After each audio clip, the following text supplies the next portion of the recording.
Hello there, everyone. Welcome back to Tapcaf Transmissions, the only The Star only Wars. Star Wars podcast.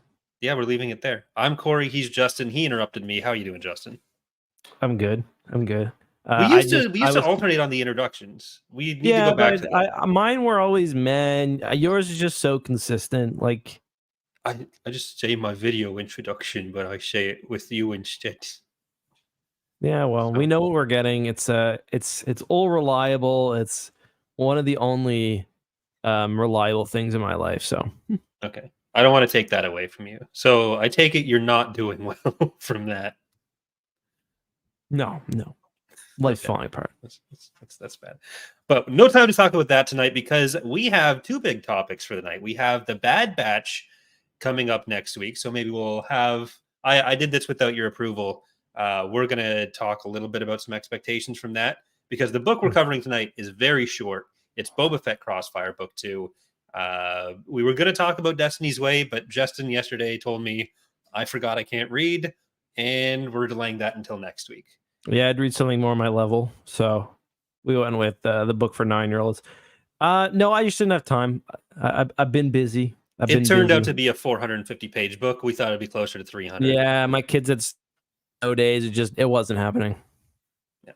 So I'm nearly done. So I'm pacing myself now. I was gonna finish it yesterday and then got that message, and I was really excited to see how Luke would rig this election. But apparently that's for next week.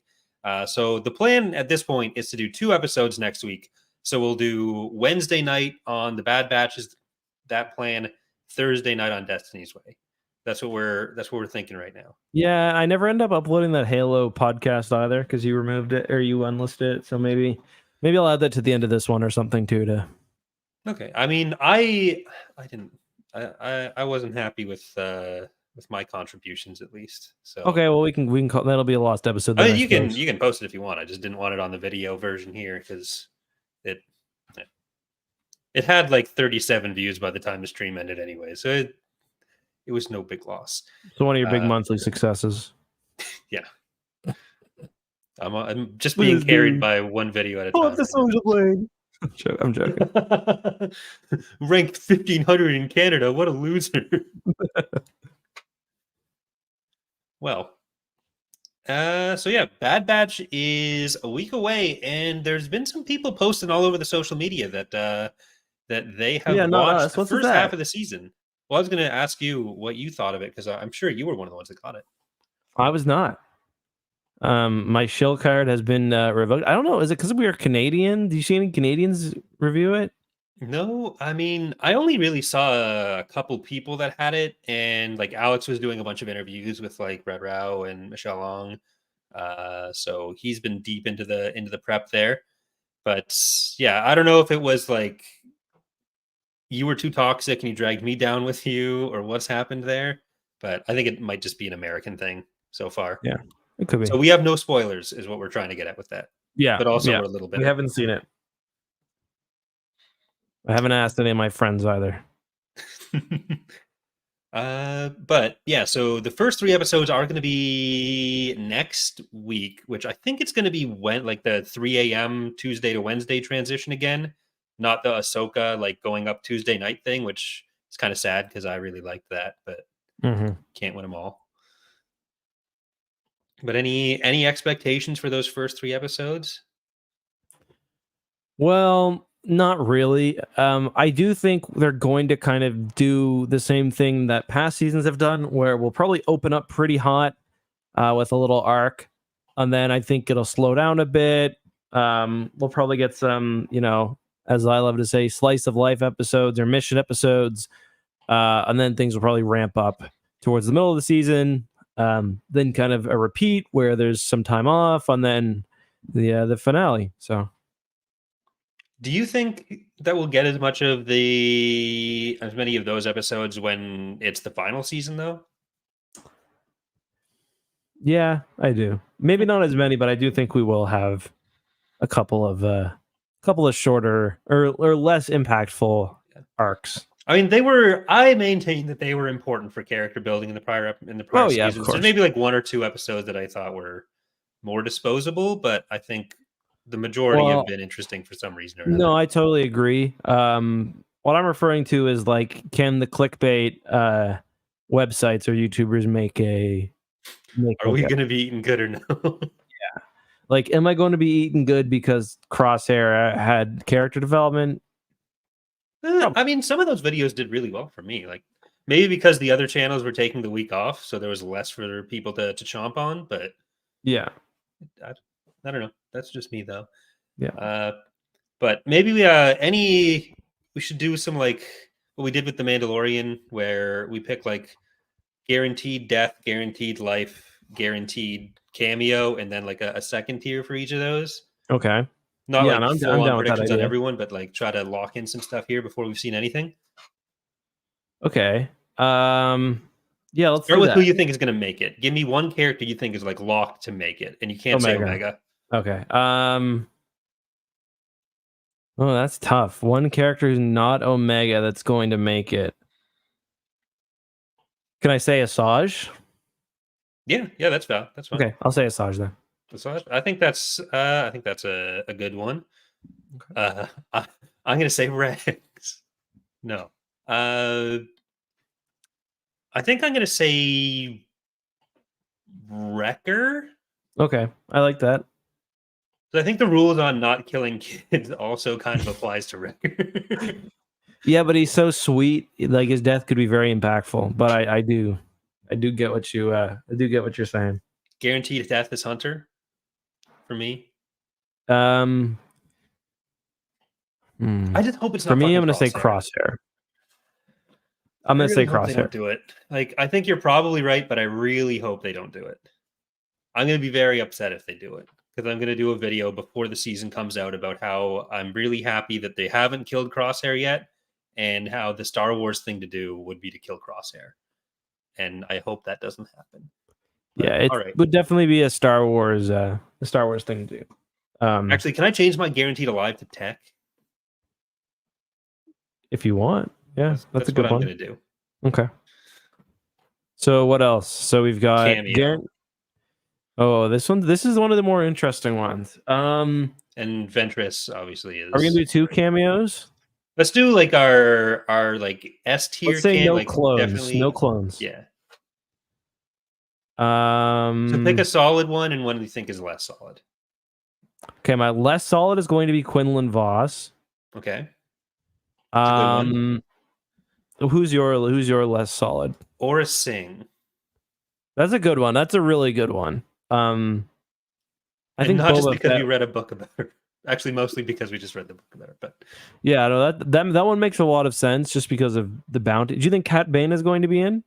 Did we see him in the trailer? I think he's been in the trailer. Yeah, we saw him in the trailer. And that's part of what makes me think Aura might come in that. And same with Fennec, where like Fennec Shan was in the trailer, so that's not a valid guess either. Yeah. Yeah. Maybe that's too many bounty hunters if Aura's in there, but I'm going to stick with it.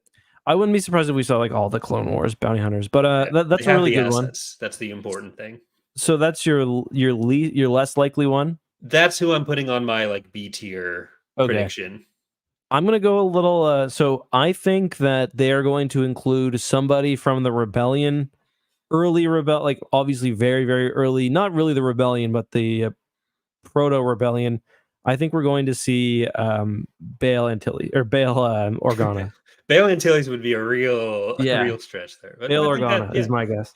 So he hasn't been in the show yet, has he? I don't think. Was he in the arc with Pantora? Like I can't remember. The senator.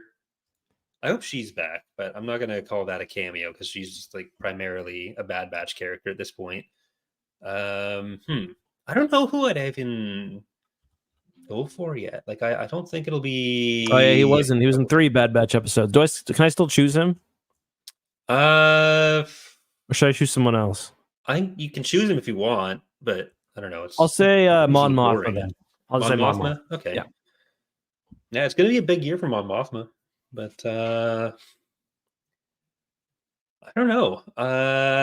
Like I think of a Jedi, like Quinlan Voss is the big one. We've got Ventress definitely coming. What about Thrawn? That would be surprising. Mm-hmm. I guess I think Krennic is going to be my like guarantee. Well, that's a good one. Yeah. not guarantee, but like my strong prediction is Krennic, I think. Remember, everyone thought he was going to be in season 1. Yeah, then that didn't happen. Nope. So you owe us, fuckers. Yeah. Well, that's I think those are some decent Bad Batch. I was tempted to say Hera again, by the way. Hera as another. Yeah, but she's in a the season. Relationship with she's already friends with Omega. Yeah, which that's got to turn into something at some point, right? Like Omega, like is Omega gonna be live action? Are they casting live action Omega in Ahsoka season 2? Danny DeVito.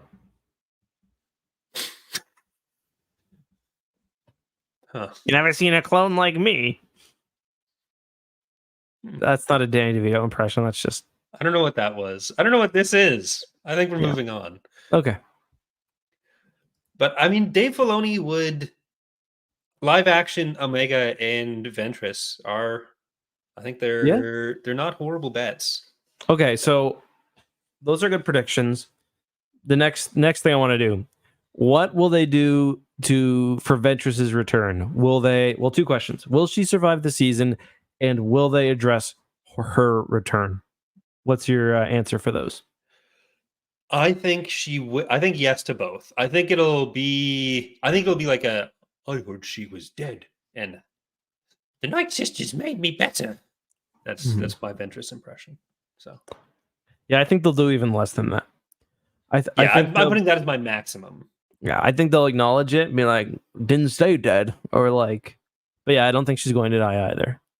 Yeah. It's like it was a Clone Wars plot that they did execute on in the book. If it was just a book thing, I would be less sure about that. But the fact that it was a Clone Wars arc that was going to happen, and Bad Batch is where those things come back to life. Like we've already had the Bad Batch themselves. We had the Kashyyyk plot.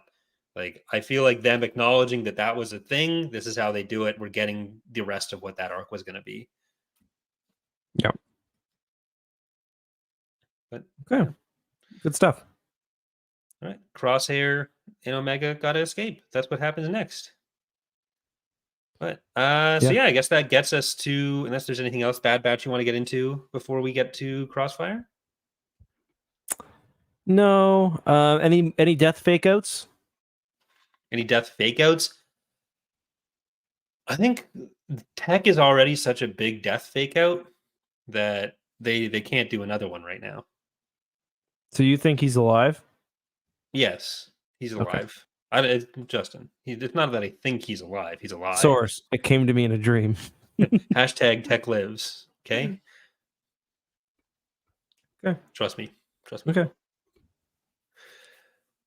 Yeah, so I'm excited. I've been me too. enjoying some Bad Batch. I think I might go and rewatch some of the major hits between now and then when I'm looking for something to watch while eating. So yeah, I've been like replaying the Souls games, and you die so many times that like if you take 10 minutes off, like I always have something going on my other monitor. So just like how Tapcaf is a second monitor experience. It is, it is. Yeah. Play die 10 times to the first boss in Dark Souls 1 and listen to our bullshit rambling about stuff we don't even... I didn't even remember that Bail Organa was in season 1 of the Bad Batch. He was in 3 episodes. Yeah, maybe. What are we doing here? What's going on? Well, maybe the next Star Wars animated show is going to be the Bail Organa show. Not even like an Andor Rebel style thing, just like the Bail Organa show. It's a sitcom. It's like the Bail Organa Variety Hour. Yeah. I think it could work. Star Wars needs to get into there. But thank you, Jake and Joel, for the donations, which I bring up because Joel asks, how deep will the Exegol cloning stuff in Bad Batch go? Yeah, that's what I was going to ask you as well. Because like Palpatine is obviously going to be... I think we saw Palpatine in the trailer. So that was going to be... You could, for one of your big guesses, choose someone related to that. I don't know who, because we don't really know that many people. I guess an interesting one would be what was the Imperial from episode 9, Pride, General Pride? Yeah, like that would be an interesting one, right? Yeah, him or like the Elder Hux even. Yeah even though like they're not connected to the First Order yet. But No, but they're like his General Pride's like his ride or die. It seems like he was chosen to fuck off and go with the final order, right? So I don't think he went with the First Order. I think he was straight to Exegol, but maybe not. Yeah. I mean, I don't think it'll be like an explicit Palpatine saying, I like this cloning because it'll do something for me when my body explodes. But I feel like we're gonna have such a clear setup for all that stuff. And like the Clone Wars animated show was like a big part of what got a lot of people to kind of turn around on the prequels. And I think using it as a way to tie more of the saga together is a natural extension. So I think that probably is the direction we're going in. But I guess before we get to Crossfire, there is a thing that was making the rounds this week related to one of our Baggins. No. Oh, okay. I didn't see. I just said, imagine letting this Bilbo Baggins ass nerd take over your galaxy, and it's a shot of Palpatine walking in episode 1. He's so smug. Oh yeah, I mean, Bilbo gets a lot done, so yeah. He does kind of look like Bilbo, and he's very short in the scene. Well, it's the Naboo clothes. Yeah, the Naboo clothes are very Hobbit-like. Also, there's a fake Mace Windu in the background. It's just a bald black dude. Like, it doesn't even look like Samuel L. Jackson, but it's clearly supposed to be Mace Windu because he's like with Ki-Adi-Mundi and the other Jedi Masters. Well, so many Jedi characters got invented in the prequels because of that situation. Well, that's what I was like. That's what I was thinking. I was like, somebody showed remarkable restraint to allow this to be Mace Windu and not like, because for one, everyone knows that Star Wars can have 2 black people in the galaxy, and then every other black person introduced, at least according to the fans, is related to them. Like, people might not remember. Some of you are probably too young to remember. But when Episode 7 was announced and we saw Finn, people were like, that's that's Mace Windu's son, or that's Lando's son. I think Lando's son was probably more of a common take. But yeah, so I guess remarkable restraint, but also we could have had another black person in Star Wars, which would have put us up to like 5 or 6. Yeah. Someday we'll Keller and Beck also now. Yeah. We're getting there slowly. But I was reading the behind the scenes for Return of the Jedi, and George Lucas said Yoda's black, which was what? No, I'm just joking. George did say that he didn't think. So I was reading. Can we talk about my my Force choke thing? Is it weird that I believed that Yoda's black coded? No, like, who does it say more about me or George Lucas? Because I was thinking the whole like Lando's a clone thing that was. Yeah. Oh yeah. No, that's a good point. I mean, the tweet I was referring to was the Kenobi comic, but we can go. Oh yeah, can we just finish this beforehand? Yeah. So I was reading. So I'll explain why in a second. But I was reading one of the making of books for Return of the Jedi, and they're actually a lot, and they're very interesting. They go into like the production day by day, and one is a conversation between George, the director, one of the producers, and they're talking about like everything, like the underlying way the universe works. And one thing that I thought was interesting that I've never heard before is that George didn't think Yoda was a Jedi. He thought he was just like a teacher. Have you ever read that before? I haven't, but it kind of makes sense. Like, look at how everyone saw the Jedi when it was just Obi-Wan and Yoda. And it's kind of the same thing with like Palpatine wasn't a Sith yet. And then there was all the like Darth Vader is the Lord of the Sith. What does that mean? And then there's like 3 other species that they make, and like Vader's the Lord of them with the Nogri, and then with the actual Sith species and all the fun that comes from that.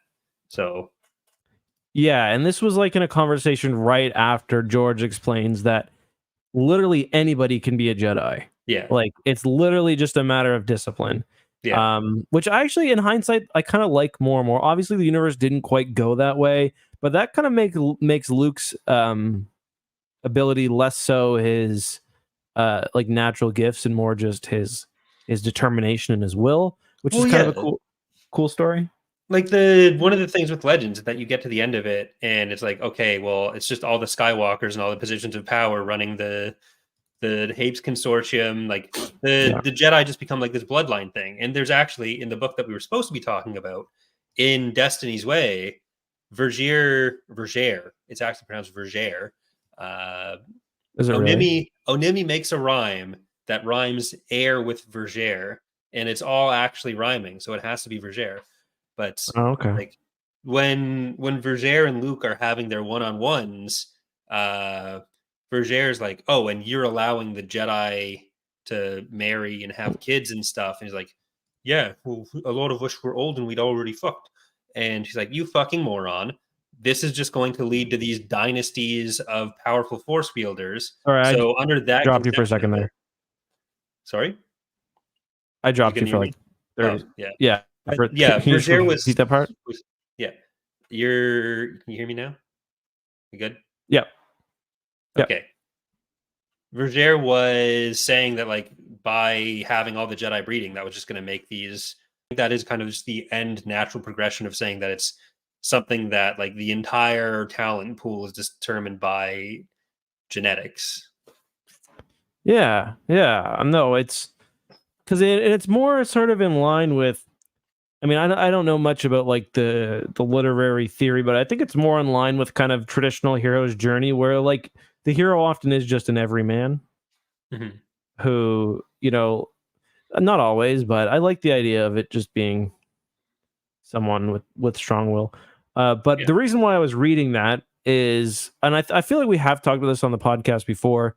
I was going over, I don't even remember how it came up, that scene in Return of the Jedi where Luke approaches the Gamorrean guards and something happens. Now, as a kid, the idea that Luke could be choking the Gamorrean guards never entered my mind as even a possibility until an adult when I heard other people say it. And it's funny because there are other people who say the exact opposite thing, rather, that, oh, it's so clearly a choke that they didn't see it as otherwise. And there is, I think it's such an ambiguous scene that you can see it either way. Like for me, I'll say the things that led me from just purely looking at the screen, not to think of a choke, is every single time someone is choked in Star Wars, there's that whoosh sound, and that had been established by that point. It's like whoosh, when and they always do the pinching thing. Luke does more of that, and the people say the guards are putting their hands up to their neck. I always just saw them as returning back to a ready pose. Mm-hmm. What did you think, by the way? I think we talked about it a few times, and I think my position might have been changed by our discussions, but I think my Okay. position was always I assumed it was mind trick, Right. and I wasn't even aware people thought it was a choke until you started bringing it up on the podcast, I think. Or Yeah, if you've well, done it it before. turns out, at least based on my experience, because I've done a video on this before. The vast majority, well, not the vast, I'd say the majority of people see it as a choke, and I'm out to change that, because surprisingly, almost all evidence that I've found indicates that it was intended to actually be not a choke, but a forced trick. There's 3 versions of the original Return of the Jedi script. I've seen 2. Both of them refer to it as a mind trick. Every single canonical source, canonically, it is a mind trick, but I don't really care about canon, other people's interpretations. I want to know, what did George Lucas intended as. And so far, I haven't been able to find anything definitive other than the script. The holy grail for me would be to see the actual storyboards.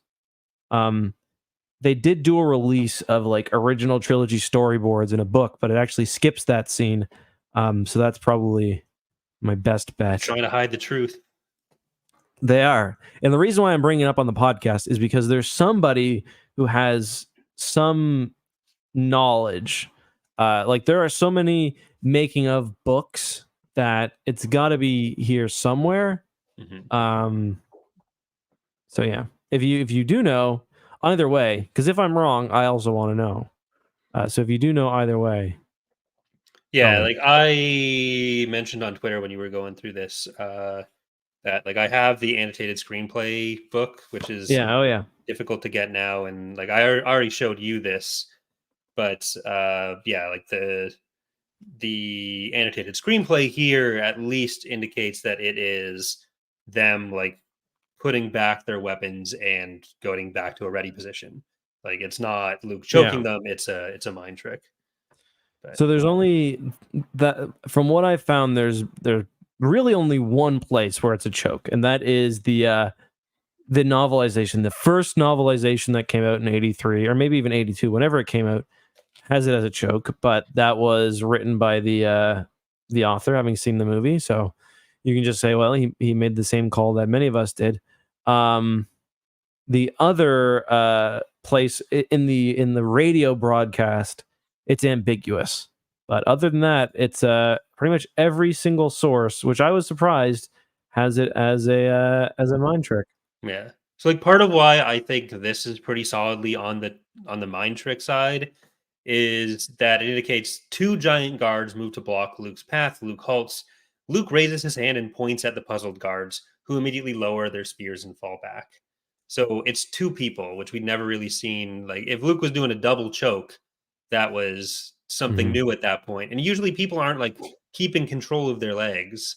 So that wouldn't really be written as they're stepping back. It's Yeah. I always personally felt like the Luke being dark side coded is, I don't want to call it overblown, but like maybe slightly.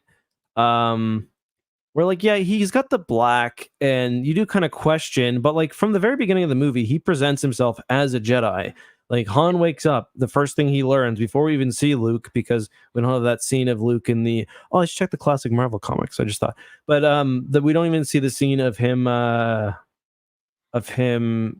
building his lightsaber in the movie. The first thing we hear about Luke is that he's a Jedi, and he comes in, and yes, he's mysterious. But to me, a Force choke really would take that whole idea yeah. over the edge. Yeah, because like the idea is that he's going down a path where he could go either direction by the end. But if he's coming in force choking people, and that's the first thing we see, rather than showing him doing the first thing, like He sees other than Obi-Wan. Force Scream, I guess, but he didn't see Obi-Wan do that. He's doing the first thing that he saw Obi-Wan do as a Jedi, then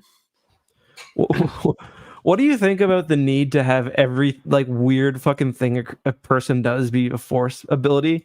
Like, yeah, he didn't just make some weird Tusken Raider fucking troll sound. No, he Force screamed. Force Crate Dragon screams. He does a Yeah. Crate Dragon call, but through the Force. And then And that's like a level 6 ability in KOTOR too. You can't just get that immediately. there's there's a guy on TikTok who he teaches people how to make like a ruckus. Like that's the only way I could describe what he does. And like he'll go to like a bathroom at like a Walmart or something, and he'll be like, "Okay, this is how you make like a troll sound." He'll be like, He's like, "Yeah, you want to make sure you hit that note there."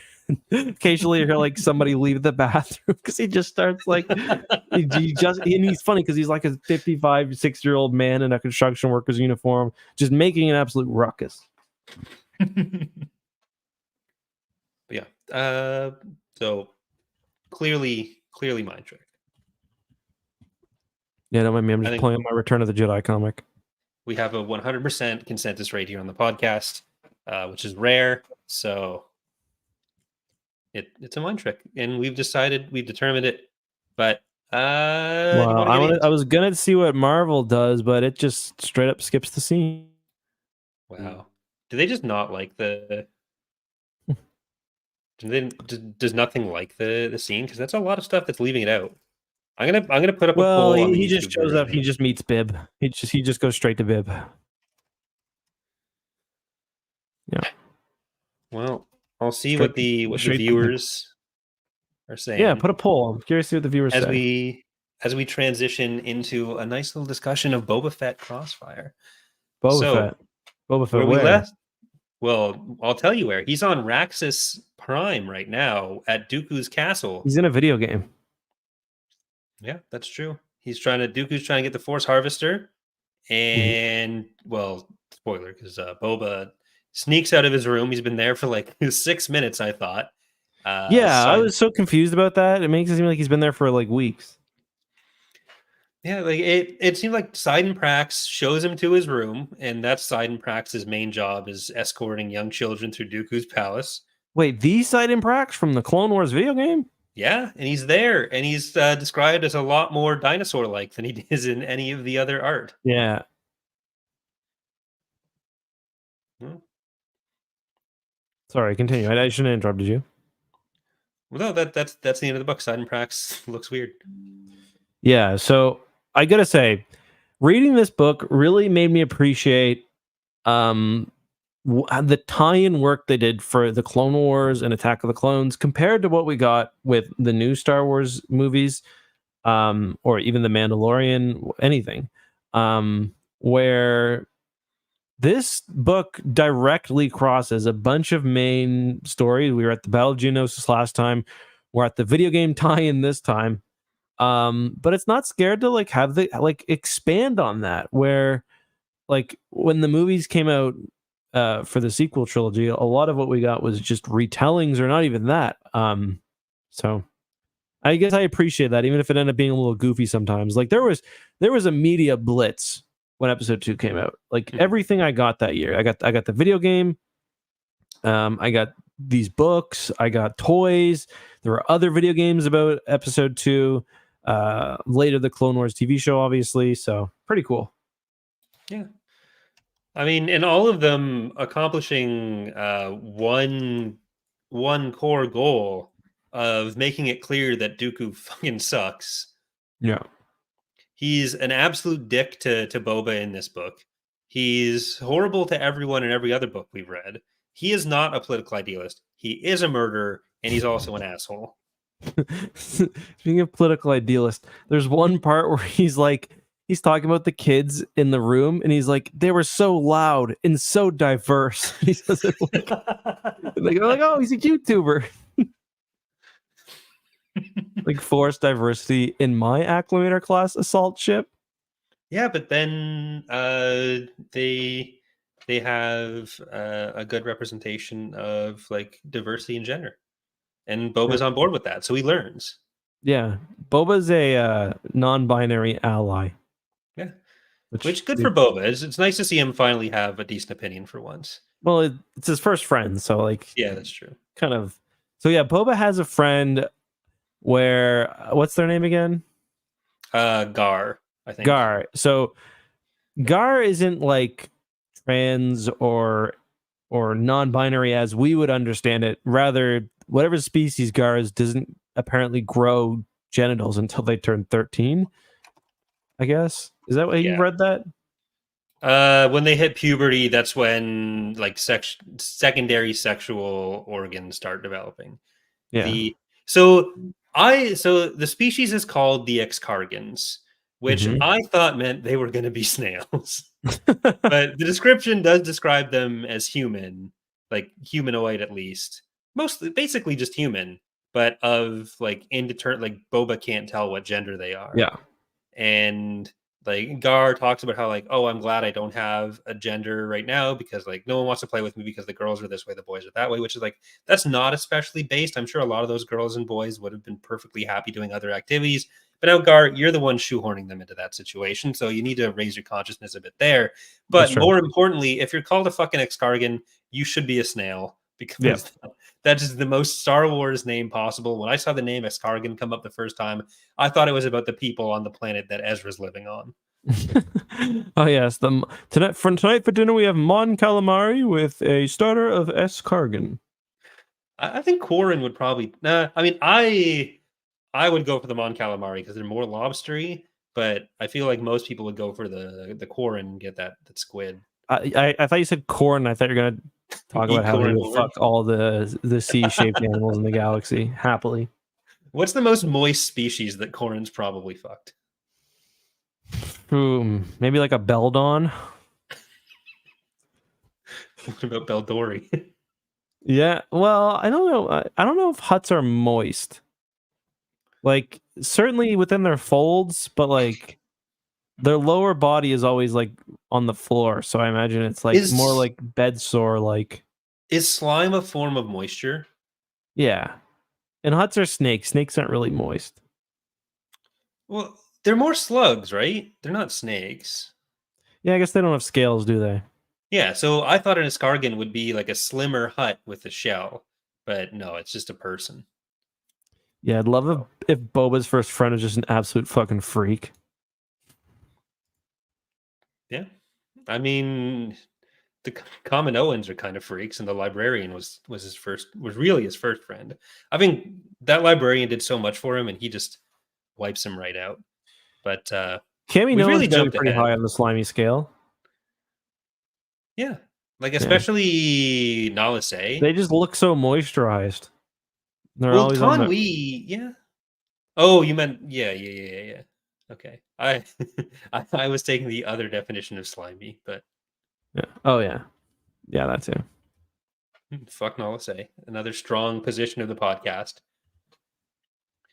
But Yeah, we pray really with have that jumped one. ahead Yeah, because Boba Fett starts off in Dooku's care, he and I almost was really dies. hoping for Yeah, a book full of series of unfortunate event stuff, but we yeah, didn't he get that. definitely has that vibe, doesn't he? We just dropped that immediately, and Boba nearly dies in a swamp when he goes and finds Dooku's getting the Force Harvester, and then he just leaves the planet. Well, he doesn't just leave the planet. There's a Republic assault on Raxus Prime right next to the The one CIS from the captain game. immediately. Yeah, Yeah. like Anakin and Obi-Wan are there, or at least Anakin. I don't remember.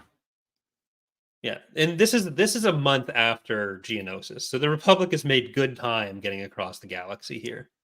Yeah, I do actually appreciate. They've got that. The end of the book has a little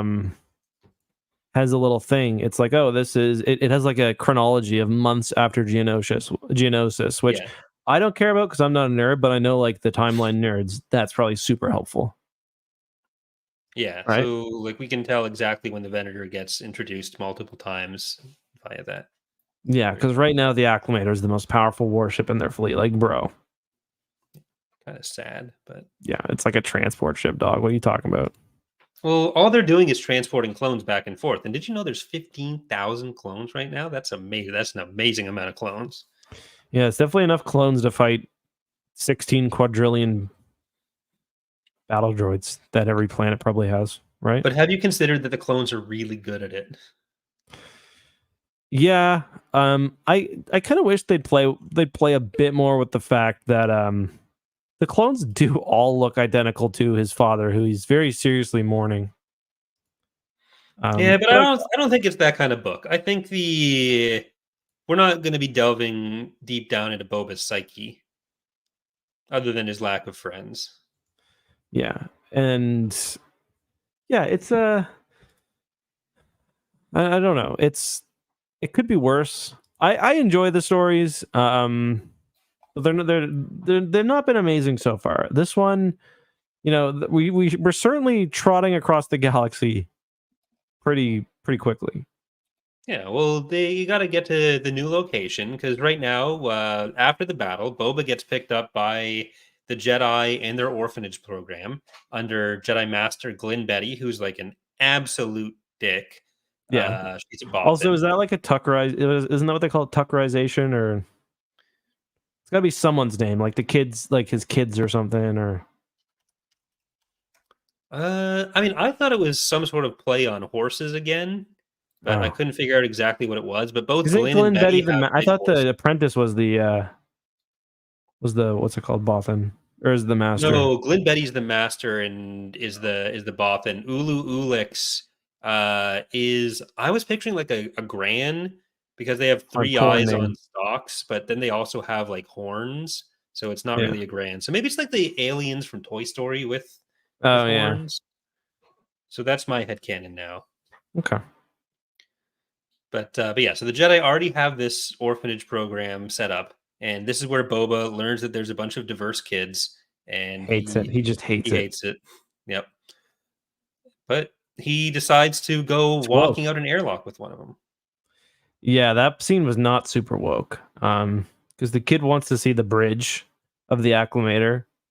I don't even know how you can see that from the outside. I guess it's there somewhere. But they almost jump to hyperspace, and that would have been bad. because either they get blasted by the ship's radiation as it jumps, or they just get left there. Either way, neither would be an ideal situation. And these kids are so goddamn bored. Like, I can't blame them, but you got to be really bored for that. Like, I don't even like playing the outdoor space level at the beginning of KOTOR 2. That part sucked. If you had to play the Republic Commando Acclimator level again, you'd probably run out the airlock too. That's true. Yeah, that is true. Do you ever play what's that game called? Prey. No, That's some cool out of airlock sequences. I know there's some people in lockers in that game, and that's about all I know about it. But that actually might be Alien Isolation. Never mind. Yeah, Prey is like BioShock in space. It's very good. I highly recommend. It'd be a good stream game for you, I think. I haven't even played BioShock in water. Well, you don't need to. Am I lacking on that? Yes, and Infinite BioShock in Sky is good too. Okay. So yeah, I'd play them. They're very cool. They're very scary games. They really are. I think I own at least some of those. I might even own Prey, but I know Everyone I at own some point BioShock. gets BioShock in a humble bundle. Yeah, I think that's probably how I got it. But yeah, if you were running a Jedi orphanage program, yeah, I got BioShock a million times on my Steam. Yeah, sorry. do you like this? Seems like it's entirely on them, right? Because like the ship should be notified when there's an airlock opening. You'd think that's a military ship; they'd know that. And then children shouldn't be able to open the airlock. Well, not even just that. You should know if it's happening, and then before you jump to hyperspace on your orphanage ship, you do a head count. We knew this when leaving the fucking bathroom at Tim Hortons. Oh no, we lose an orphan. Oh, one less mouth to feed. Who cares? Wow. No, the Jedi aren't like that until episode 3. That's Luminara coming up to the families of Gar and Boba and saying, the Force willed it. They exploded when we burned their bodies to a crisp with our hyperspace jump. Yeah, well, again, one less mouth for the Jedi Agricultural Corps to feed. Well, yeah, if you're not good enough, you go and work on the farms. But no, the Jedi are definitely not just taking children, and it's a great system. It's a great system. Yeah, we got the Jedi Manufacturing Corps. You don't use the Force; you just make us doodads, and we sell it. The Jedi Match Factory. Yeah, congratulations! You've been promoted to Ally Express Shipper. You can cut your dirty rags off. It's slightly nicer ones. Well, they get to Bespin, which is very convenient because Aurra Singh's able to track Boba down with the Slave One. She's going to give it back, but she wants to go on an adventure with him because they're on top of the money that Dooku owed Boba, which Dooku was like, nah, I'm not going to pay you that. So fuck off. Before running off into a shuttle to escape the battle. There's these other dead drops of cash. It's nice to see someone aggressively tracking down a 10-year-old boy and it not being a YouTuber for once. She kidnapped this dude twice. She just wants to give the ship back. Yeah, sure. Well, she does, because this is the only way that she's going to get the retinal scans to get into the trove of different cash drops that Django has left. I can't imagine a single other being in the entire galaxy who could help with that. Well, at least Boba does call that out. Yeah, she doesn't know. Boba calls it out. Yeah. How does she not know, though? Like, they're sort of friends, they're co-workers. She's like, oh, you're hanging out on Camino all the time, and there's all these people that look like you, and there's this army that... Has she never... I guess... Yeah, has she never seen them without a helmet? They're walking around without a helmet when Boba's walking up to her. This isn't new.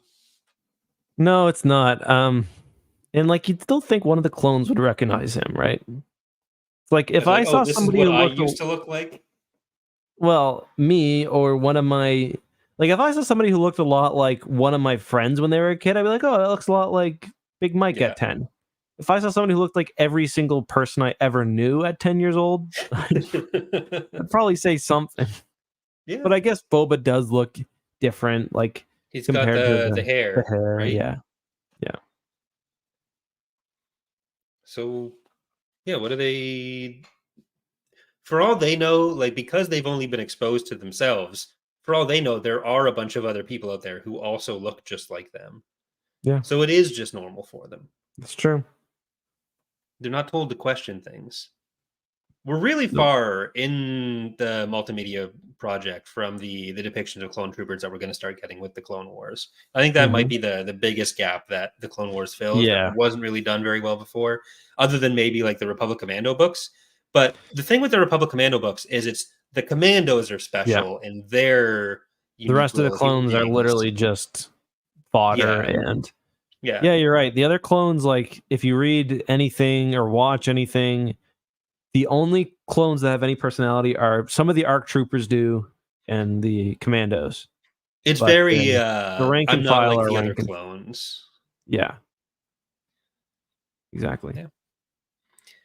Well, we're setting. So Gar tries to narc on Boba and gets into a nice little Jedi chase. Boba does refrain from killing all of them, which is nice of him. So he's growing. Least that's psychopath Boba moment. Yeah, that's kind of where we. Yep, they're off to. Do we know where they're off to next? We might. Boba Fett knew he would have to remain on guard, so I don't think he says. I don't think she says. We're off somewhere to track down Boba's many. Django left many stockpiles of credits. Yep. Old VHS tapes of America's Funniest Home Videos. Real quality stuff. Only the Tom Bergeron years. He just couldn't stand Bob Saget. Yeah, of course. Rest in peace to my homie. To Bob Saget or Tom Bergeron? Yeah. Tom Bergeron's not dead, is he? I hope not. Don't tell me that. I haven't thought about that, but maybe. Oh, he's only 68. Oh, yeah, I was gonna say. He's probably still doing Dancing with the Stars, for Christ's sake. Oh yeah, that was a thing he did. Yeah, I don't know if he's still doing it. No, he's not. He doesn't look great for 68. Oh. Look, I don't look good for 32, but just throwing it out there. I mean, I'm only 31 as well. I was gonna say you're not 32 yet. Almost getting there. Yeah. How's this one stack up to the first one? Are you more of a Crossfire or No Time to Die? Whatever the Fight to Survive. I like the first one more, but this one was pretty good. Yeah. They're all good. I'm cool with it. Maintaining my list of where all the young reader series have stayed so far. This might have actually knocked the Young Jedi Knights a little bit farther above it in the tapestry of young reader books that we've read. Yeah, that's understandable. Yeah. Any closing thoughts for tonight, Mr. Justin Latterson? No, sorry I couldn't get that book done. We had 2 snow days, and my reading time during the day was spent entertaining my children. God love them. That is also what you're in my phone as, by the way. What? Eckhart Latterston? No, Justin Latterson. Oh, Justin Latterson. Okay. Well, so when I said that, I got like a deep fear in the pit of my stomach that I'd accidentally doxed you before I remembered that isn't actually your name. Oh, I bet. Yeah. Well, that's it. That's it for me. Do we have any email questions or anything we want to get to before we sign off? I don't believe we do. Okay. Unless you want to say yes to online privacy. No. With Surfshark ads. Okay, then no. All right. Again, bye, everybody. Thanks for tuning in. Next week, Wednesday night, Destiny's Way or Bad Batch. Thursday night, Destiny's Way. Yep, that's the plan so far. Double toil and trouble next week for you guys. Yeah, and that's because the following week we're only doing a Bad Batch episode on the Wednesday, and then I'm leaving for a different house. How many weeks did you say you're gonna be away? Sorry. So I won't be able to do the Thursday night on the 29th because that's going to be the day we get the house. But the 7th, I'll be able to do like a Bad Batch or something. I should be able to do a Bad Batch episode every week. Okay. I'll just be like maybe in my kitchen or something. So it should be fine for Tapcaf at least. You can call in if you need to. Yeah, I might need you to host and That's all. Okay. Or with StreamYards, I guess it does it all itself. But we're going to be on X2. We're going to be playing some other stuff. Maybe some Halo, maybe some Helldivers. Something's happening. Yeah, that's what we agreed on, right? Helldivers, I thought. I think so. But it's been a whole thing. So Choke has ended in the lead with 36 votes in. 53% of the votes says Choke. Told you. Fucking Got hearts and minds to travesty. change. Garbage bullshit. Okay, bye everyone. My best chance is getting Mark Hamill to answer me on Twitter. Yeah, that's probably true.